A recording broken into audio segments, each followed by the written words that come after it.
Voilà, bonjour à tous. Voilà, je suis un petit peu à contre-jour. Je fais ma mise au point. Voilà, nous sommes de retour sur la commune d'Ensisheim, où, comme vous le savez, on est dans le quartier EDF. On a beaucoup de maisons à vendre appartenant à EDF. Et aujourd'hui, je vous présente donc cette maison. Cette maison qui est jumelée, hein, comme la majorité des maisons ici. Particularité quand même de cette maison, et c'est quand même très intéressant, c'est qu'on a une maison avec 4 chambres. Alors bien évidemment, 4 chambres, ben, ça se trouve pas beaucoup. Et encore moins au prix où je vais vous la proposer. Puisque c'est aujourd'hui cette maison donc, qui fait à peu près 135 mètres carrés, 6 pièces, 4 chambres avec un très beau terrain. Alors j'ai pas précisément la surface du terrain là sous les yeux, mais je vous l'apporterai, je vous le mettrai en note. Cette maison a la particularité d'être en dessous de la barre des 200 000 euros. Puisqu'on est sur un budget de 196 précisément. Alors moi, vous avez bien vu que vous avez fait connaissance avec votre nouveau voisin. Le chien des voisins, mais très sympa. Il n'y a pas de problème, ne vous inquiétez pas. Allez, on rentre dans la maison. Alors j'ai l'habitude de m'essuyer les pieds, pourtant il n'y a personne. Ça c'est le réflexe. Alors on a une petite entrée avec un placard aménagé. On arrive directement sur la cuisine. Aménagé aussi, hein. Je vous laisserai imaginer les travaux, mais en tout cas le potentiel il est là. On a une pièce à vivre, comme pour la majorité des maisons ici présentes dans le quartier, d'environ 30-32 mètres carrés. Voilà, vous voyez que c'est plutôt propre. Bon, propre, il y a quand même pas mal de déco, hein, ça c'est sûr. Mais structurellement, à la maison, ça va. Bien qu'à l'extérieur, au niveau de la façade, vous avez pu l'apercevoir quand on est rentré, il y a quand même pas mal de choses à faire.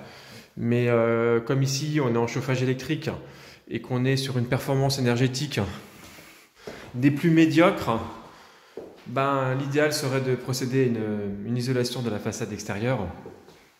Et donc, si on procède à ça, surtout avec ma prime rénov aujourd'hui, où je serai tout à fait en mesure de vous faire une simulation, à partir du moment où on refait la façade, ben, on n'a pas de problème hein, au niveau des fissures apparentes ou des châssis qui sont légèrement dégradés.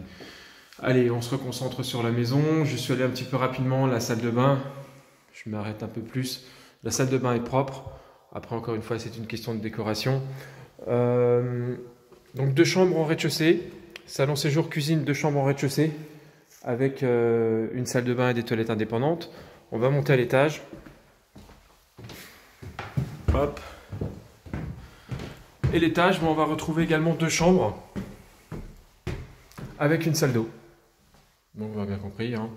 On se retrouve avec 4 chambres, salon séjour. Des chambres tout à fait correctes. Particularité dans les chambres, c'est qu'on a systématiquement du rangement. Là, je vais retourner. Voilà, on a encore. Hop, je prends un peu de recul. Des placards, des penderies dans chaque pièce. Ça permet quand même de conserver les volumes des pièces, des chambres, et puis la petite salle d'eau à l'étage avec les toilettes. Et hop, on se retrouve avec une petite douche. Voilà. Particularité de la maison, ce qu'il faut prévoir, on l'a dit, une isolation extérieure, ce sera un gros plus. En tout cas, le système de chauffage à remplacer, chauffage électrique, parce qu'aujourd'hui, je pense qu'on peut trouver quand même bien mieux avec de la basse température. Tout est en double vitrage PVC. L'électricité est aux normes. Donc, je reste à votre disposition pour en parler. Pour certains d'entre vous le savent, ça reste des très belles opportunités. Le quartier est très calme et vraiment les volumes sont là. Vous avez besoin de 4 chambres, vous avez des enfants, vous recherchez une maison familiale dans un quartier tranquille. Voilà, bah écoutez, n'hésitez pas. Allez, bonne journée, à bientôt.